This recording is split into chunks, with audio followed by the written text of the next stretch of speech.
తర్వాత ఏం జరిగింది?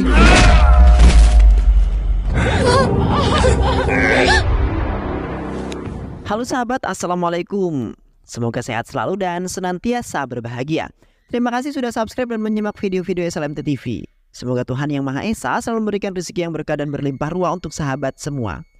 Oke, kali ini SLMT TV akan membawakan sebuah alur cerita film yang berjudul Roda Rupaya 2024. Bagaimana keseruan filmnya? Nggak perlu banyak basa-basi lagi, nih dia alur ceritanya. Di sebuah kota yang sangat indah, terdapat seorang wanita pekerja keras bernama Atia yang hidup bersama kakeknya dan juga adik perempuannya bernama Abi.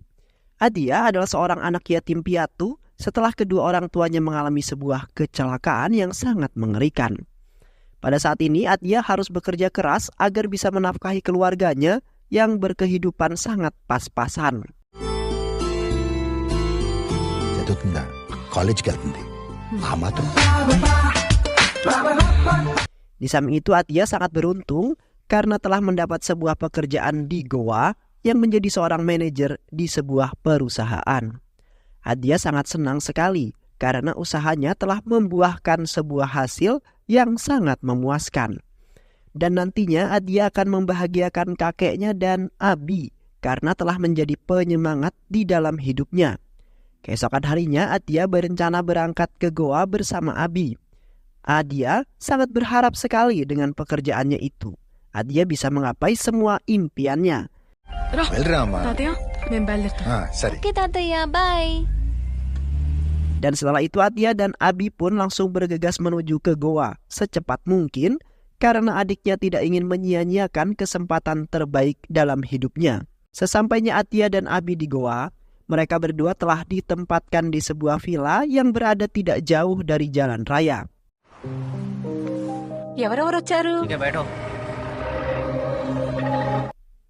Villa tersebut dikabarkan telah menyimpan sebuah misteri yang sangat menyeramkan, di mana jikalau ada seorang yang masuk ke dalam villa tersebut, maka tidak akan bisa keluar kembali.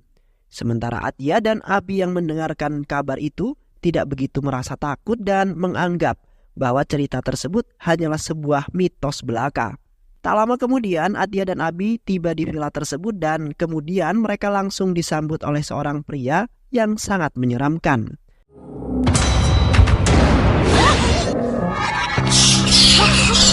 Pria tersebut kemudian memberikan sebuah kunci villa itu dengan tampang yang tidak bahagia.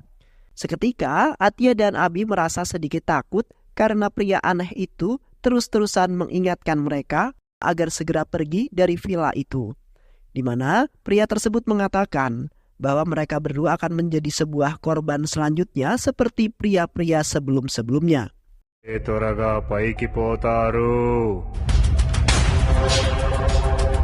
Namun Abi dan Atia tidak menganggap perkataan tersebut yang sama bohongnya seperti sopir angkutan umum yang mereka tadi katakan. Selama berada di Goa, mereka berdua nampak sangat bahagia setelah bertempat di villa tersebut karena semua berita yang menyeramkan tentang villa itu tidaklah begitu nyata. Di samping itu, Atia menjalani pekerjaan di hari pertamanya dengan penuh semangat, di mana Atia tidak akan membuang kesempatan pertamanya itu, dan di saat itu pun Atia langsung mendapat persenan di awal pekerjaannya. Atia nampak bahagia sekali karena pekerjaannya tidak begitu berat melainkan sangatlah menyenangkan bagi dirinya.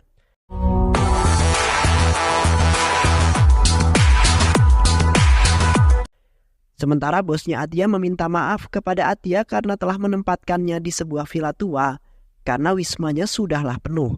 Sementara Atia sendiri tidak merasa gelisah ataupun kecewa karena menurut dirinya ia bisa bekerja tepat pada waktunya dan mendapatkan tempat tinggal yang sangat layak. Di sisi lain, terlihat seorang pensiunan tentara bernama Marjim yang kemudian memiliki sebuah masalah pada otaknya. Pada saat itu Marjim ingin menghabisi seorang mafia lokal yang bernama Puspa beserta anak buahnya yang telah merebut tanah miliknya.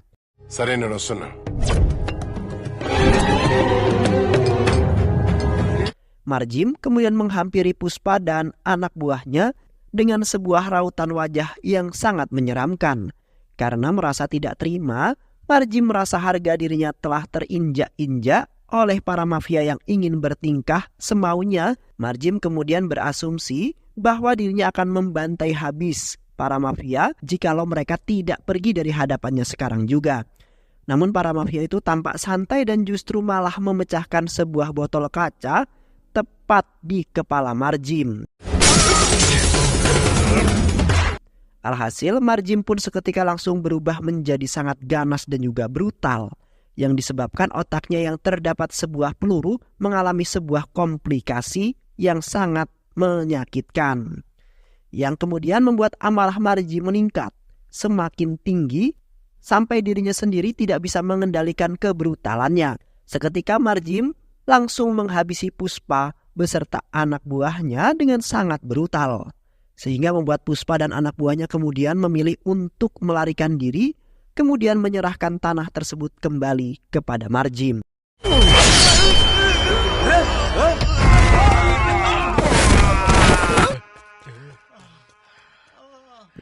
Seiring berjalannya waktu, Adia sangat bahagia setelah mendapat sebuah kenikmatan yang begitu berarti bagi kehidupannya. Sementara adiknya Abi telah bersenang-senang di dalam sebuah villa tersebut bersama kekasih tercintanya.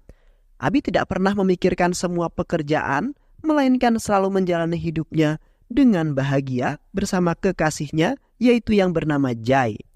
Pada saat itu, Jai mengatakan bahwa dirinya sangat cinta mati dan tidak akan pernah meninggalkan Abi, karena dirinya tidak ingin mengecewakan Abi yang telah mempercayainya sampai saat ini juga.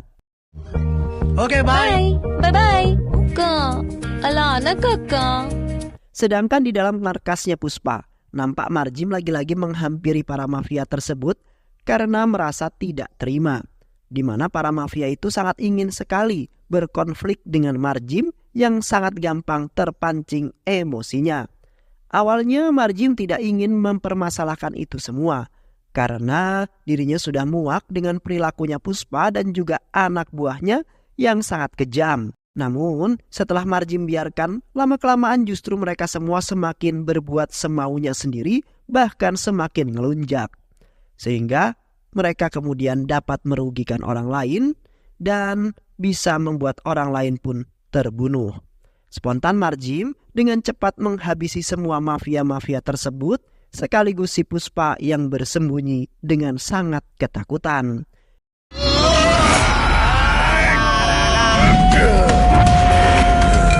Terlihat Puspa nampak gemetaran setelah melihat Marjim yang hendak menghabisi dirinya.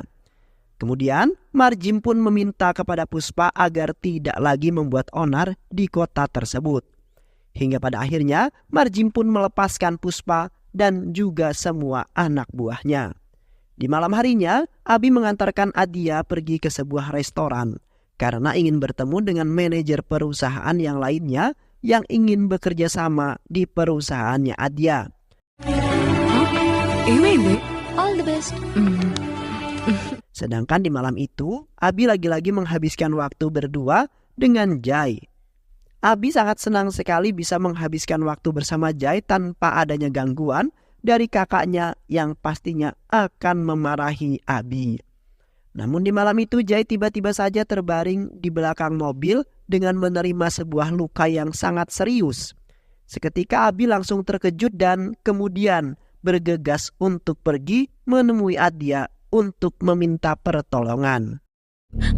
Aka! Di sisi lain, Marjim nampak gelisah karena akhir-akhir ini dirinya tidak bisa mengontrol emosinya yang telah menewaskan beberapa orang. Marjim sangat tidak menyangka bahwa dirinya telah menjadi monster yang sangat mengerikan. Marjim tidak tahu lagi harus melakukan tindakan apa untuk meredakan amarahnya yang terkadang membara di saat ia marah.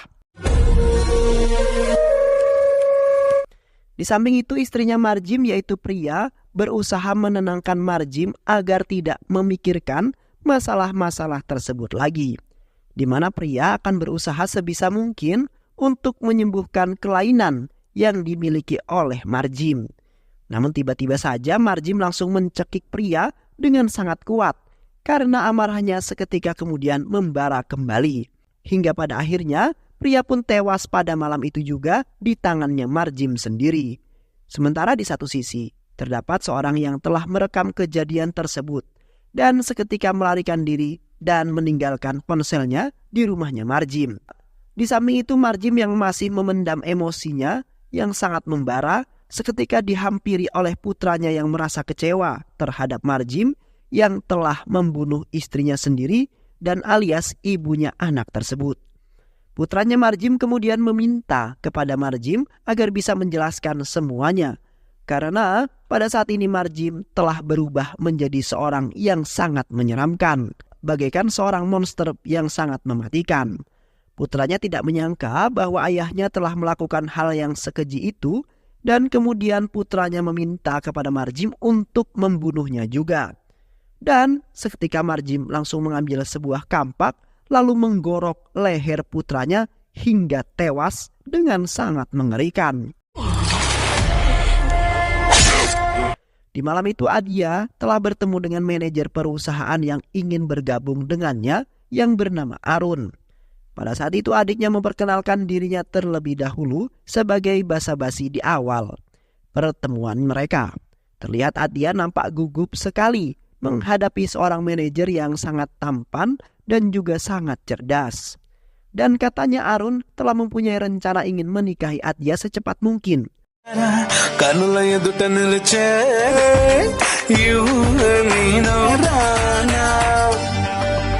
Dan tak lama kemudian, Abi pun tiba di sana dengan sangat tergesa-gesa.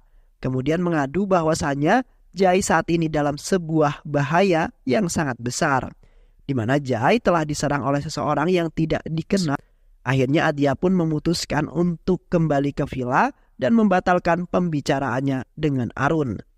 Sesampainya Adya dan Abi di villa, Adya kemudian memarahi Abi karena saat itu ia tidak melihat adanya Jai di tempat tersebut. Selain itu juga, Adya kesal karena ia gagal melakukan perbincangan dengan Arun mengenai bisnis perusahaannya. Sementara Abi yang nampak khawatir terus mengajak Adya untuk mencari kekasihnya itu. Hingga pada saat itu, Abi mengajak Adya untuk memasuki rumah tetangganya satu komplek yang ternyata adalah Marjim. Pada saat itu mereka berdua telah menemukan ponsel milik Jai yang berada di dalam rumahnya Marjim.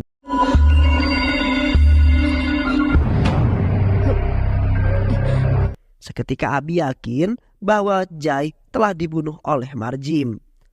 Karena pada saat itu Marjim telah memegang sebuah kampak yang berlumuran darah.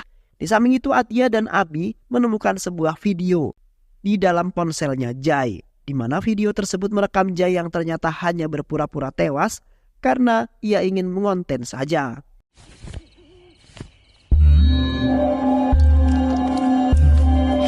Di saat itu Jai sangat kebetulan sekali telah mendengar sebuah tragedi yang sangat mengerikan, di mana Marjim telah membunuh istrinya menggunakan tangannya sendiri yang pada saat itu telah Jai rekam. Namun pada saat itu Jai telah ketahuan, kemudian memutuskan untuk pergi dengan meninggalkan ponselnya di dalam rumahnya Marjim. Di saat itu Jai kemudian berlari di dalam rumah tersebut karena tidak ingin ditangkap oleh Marjim yang nampak sangat mengerikan bagaikan seorang monster. Yang pada saat itu juga Marjim telah mengejarnya dengan membawa sebuah kampak yang sangat tajam.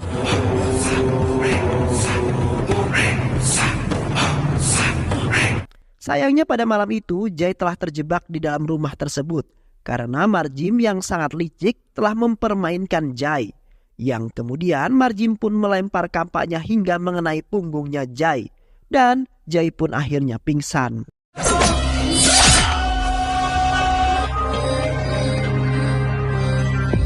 Setelah lama Adya dan Abi bersembunyi di dalam kamar tersebut. Akhirnya mereka berdua baru menyadari bahwa di dalam kamar tersebut terdapat Jai yang masih pingsan dengan mendapati sebuah luka dengan sangat serius. Terlihat Abi begitu sangat khawatir sampai-sampai dirinya terus berusaha membangunkan si Jai ini yang ternyata masih pingsan juga. Dan seketika Adya dan Abi pun langsung bersembunyi karena Marjim yang sudah menyadarinya kemudian langsung menghampiri kamar tersebut, di mana Marjim langsung membanting ponsel milik Jai karena ponsel tersebut sudah berpindah posisi. Sementara Adia dan Abi pun kebingungan karena tidak mempunyai bukti apapun mengenai kejahatan yang dilakukan oleh Marjim. Karena mereka berdua ingin melaporkan ke kantor kepolisian terdekat. Dan beruntungnya Adia dan Abi dengan cepat kemudian langsung pergi dari kamar tersebut, sehingga membuat Marjim tidak menemukan akan keberadaan mereka di dalam rumahnya itu. Di malam itu Adia dan juga Abi telah bersembunyi di dalam sebuah gudang dan lagi-lagi menemukan sebuah barang-barang milik Marjim. Di samping itu Adia kemudian membuka sebuah kamera yang terdapat sebuah video klip yang menunjukkan Marjim yang ternyata Marjim memiliki sebuah masalah pada otaknya yang kemudian membuat Marjim sangat marah dan juga di saat emosinya membara. Dan pada saat itulah Marjim akan mengingat semua orang-orang yang berada di hadapannya adalah seorang musuh yang pada waktu itu. Sementara pihak rumah sakit meminta maaf karena merasa bersalah, di mana mereka telah meremehkan mengenai peluru yang masih menancap tepat di dalam otaknya Marjim.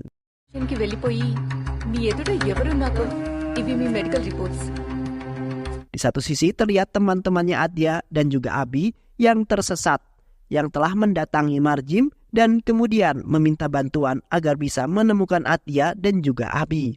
Pada saat itu Marjim juga berasumsi bahwa dirinya juga pernah melihat Adia dan juga Abi yang merupakan tetangga kompleknya. Namun sampai saat ini juga dirinya tidak pernah melihat akan keberadaan mereka berdua yang berada di dalam villa tersebut. Nice to meet you, sir. Nice to meet you. Dan seketika Marjim pun langsung membunuh 3 wanita itu dengan sangat sadis. Kemudian menggeretnya ke sebuah ruangan yang ternyata sudah terdapat beberapa korban. Di samping itu, seorang polisi wanita telah mendatangi vilanya Marjim setelah mendapat sebuah panggilan dari Adia yang merasa gelisah dan juga ketakutan.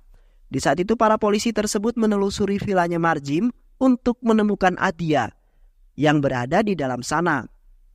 Namun para polisi tidak menemukan akan keberadaannya Adia yang sepertinya memberikan sebuah laporan yang palsu. Sehingga kemudian membuat para polisi wanita tersebut menjadi sangat ragu dan kemudian memutuskan untuk kembali ke kantor kepolisian. Namun tiba-tiba saja Adia dan Abi langsung menghampiri polisi wanita tersebut. Kemudian memintanya agar segera menangkap Marjim yang sudah menjadi tersangka dalam sebuah pembunuhan. So, sweet name. మీకు చాలా ఇష్టం అనుకుంటా. చంపేయండి madam. Dan kemudian Adia dan Abi pun langsung pergi dari hadapan Marjim karena merasa ketakutan. Sementara Marjim dengan cepat langsung menghabisi polisi itu hingga akhirnya jatuh terkapar. Setelah itu Marjim membawa teman-temannya Adia dan juga polisi wanita itu ke dalam hutan beserta beberapa korban yang lainnya. Pada saat itu Adia merasa sangat ketakutan karena dirinya berada dalam masalah yang sangat besar dan telah menjadi incarannya Marjim yang sangat murka dan juga marah. Terlihat Adia selalu berdoa dan berharap bahwa ia dan juga adiknya dapat keluar dari villa tersebut dengan selamat. Karena saat ini yang Adia inginkan hanyalah keselamatan serta ingin membahagiakan keluarga kecilnya tercinta. Yang kemudian Adia memutuskan untuk keluar dari tempat persembunyian secara diam-diam bersama Abi. Sedangkan Marjim kembali ke villa karena merasa ada orang yang masih berada di dalam dan belum ia habisi hingga tewas.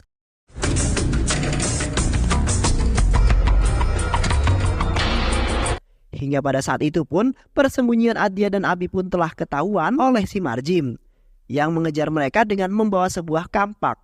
Dan seketika Marjim pun langsung melemparkan kampak ke arah Adia hingga jatuh pingsan, sekaligus mendapati luka yang sangat serius.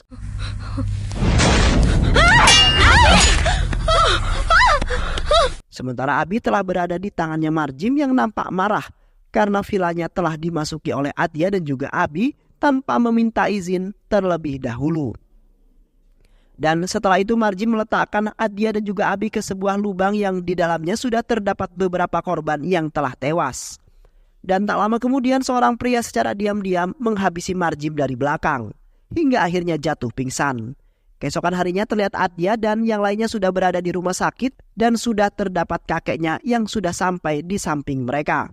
Adia kemudian meminta maaf kepada kakeknya karena sudah membuatnya khawatir setelah keberangkatannya ke goa. Sedangkan di satu sisi, Arun yang merupakan manajer perusahaannya mendatangi Atia dengan menanyakan kabarnya. Yang ternyata Arunlah yang telah menyelamatkan Atia dan yang lainnya. Di mana Arun baru menyadari bahwa ponsel milik Atia telah tertinggal di sebuah restoran yang semalam ia singgahi berdua. Dan di saat Arun mendatangi vilanya Atia, terlihat di dalamnya tidak ada siapapun, yang kemudian Arun pun memutuskan untuk mencari Atia dan Abi berkeliling komplek tersebut. Hingga pada saat itu, ia melihat gerak-gerik Marjim yang mencurigakan, kemudian memukulnya hingga pingsan karena sudah berani mencelakai Atia dan juga adiknya. Beberapa hari kemudian, Atia, Abi dan juga Arun dan Jai hendak pergi makan malam bersama. Dan di saat itu pun mereka bertemu dengan Marjim. Marjim pun kemudian meminta maaf dengan mereka berempat karena sudah membuat mereka merasa terganggu dengan kehadirannya di komplek tersebut. Di mana Marjim tidak bisa mengendalikan emosinya di saat dirinya sedang banyak pikiran. Sementara di satu sisi seorang dokter mencoba menjelaskan bahwa Marjim telah mengalami gangguan pada pikirannya, di mana sebuah peluru telah tertanam tepat di dalam otaknya yang kemudian menghambat pemikirannya menjadi tidak lancar seperti biasanya. Dan akhirnya Marjim pun akan menjalani sebuah operasi pengeluaran peluru tersebut dan akan hidup bahagia seperti orang-orang pada umumnya. Dan film pun selesai. Baik sahabat, itulah alur cerita film Raudra Rupaya 2024. Mudah-mudahan sahabat semua terhibur dengan alur cerita film ini. Sehat selalu. Wassalamualaikum warahmatullahi wabarakatuh.